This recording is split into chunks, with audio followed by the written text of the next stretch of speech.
Hello everyone, Ashrit here with yet another video. This is part 2 of my review of the HTC One M8, in which I'll be talking about the hardware and the software on the phone.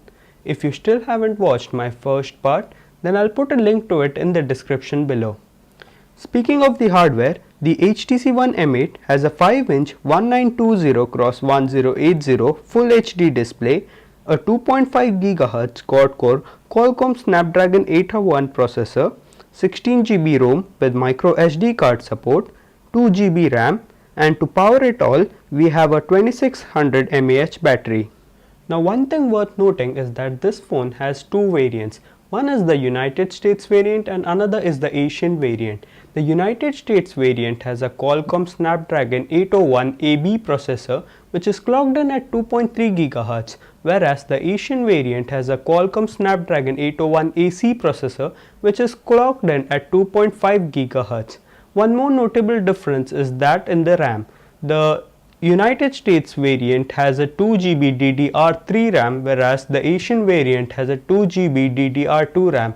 This difference in the type of RAM kind of balances the slight difference in performance between the two variants. On the software front, the HTC One M8 comes with Android 4.4.2 out of the box with HTC's very own Sense 6 UI.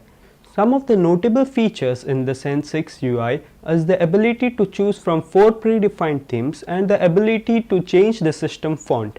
According to me, the Sense 6 UI is more of a refined version of Sense 5 and has many apps such as Blink Feed and Sense TV which have been upgraded from Sense 5. For example, we have Blink Feed, which is a news aggregator and one of my personal favorites.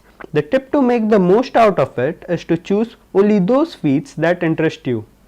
Next up, we have HTC Sense TV, which is a complementary app accompanying the IR Blaster.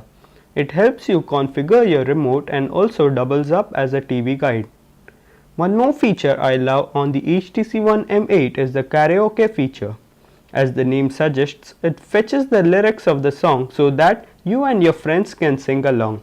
Again, I felt the transition from Sense 5 to Sense 6 wasn't as drastic as the transition from Sense 4 to Sense 5. But this is nothing to be worried about, as HTC's Sense UI is one of the best OEM skins available in the market.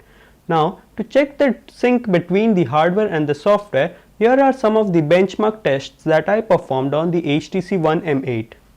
In the quadrant test, the phone scored 26,401, while in the Antutu test, the phone scored 34,942. In the Mark II test, the phone came up with 59.1 frames per second. In the Real Pi test, the device was able to calculate the value of pi in 7.96 seconds. In the SunSpider test, the device took a total of 645.8 milliseconds. In the SmartBench 2012 test, the phone had a productivity score of 9,787 and a gaming score of 4,498. Finally, in the CF Bench test, the device scored 39,720. I would like to tell my viewers to take the benchmark scores with a grain of salt, as the device tends to run in a high performance mode when it detects that a benchmarking app is being run. So that's all for today. Stay tuned for my next video in which I'll be talking about the camera on the HTC One M8. If you have any questions related, then please write them in the comments below and I'll try my very best to answer them.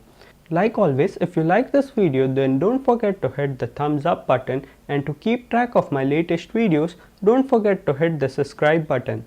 So this is me, Ashrit, signing off, and until my next video, keep smiling.